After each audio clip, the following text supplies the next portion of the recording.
says it's ready to safeguard what it calls national sovereignty in the city. Hong Kong's pro-Beijing Security Secretary publicly supported the draft law on Monday, one day after clashes erupted again between city police and pro-democracy demonstrators. A military commander is warning of a growing threat from terrorism and said calls for independence could undermine national security. The new law, under review by Beijing, is widely seen as an attempt to strip away another layer of Hong Kong's autonomy. And CNN's Anna Corrin joins me now live from Hong Kong. Good to see you, Anna. So with all this happening in the middle of a pandemic, how likely is it that we could see China arresting Hong Kong protesters in the very near future? Well, Rosemary, we're standing outside the Legislative Council building, which of course was ground zero for many of the protests last year. And the police have erected this barrier, these water barriers right around the complex.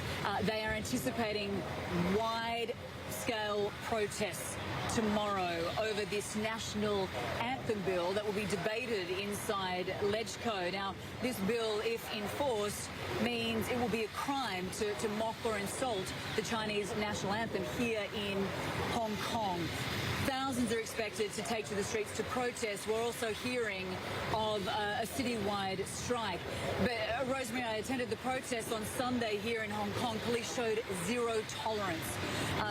They arrested more than 190 people, and we're expecting a similar display of force from police tomorrow. We're hearing 3,000 police officers will be deployed across the city, and this is, of course, all in the midst of this national security law that Beijing has proposed and is due to debate at the NPC on Thursday. That national security law will ban sedition, secession, subversion, treason, international interference here in Hong Kong. And this is really causing a great deal of concern. Is this the end of Hong Kong as we know it, the end of one country, two systems? Well, I put that question to the city's chief executive, Carrie Lam. I asked her if people would still be allowed to take to the streets to protest without the fear of getting arrested, and this is what she had to say. Take a listen. The assurances are very clearly laid out in the draft decision, as well as the explanation given by the National People's Congress leader.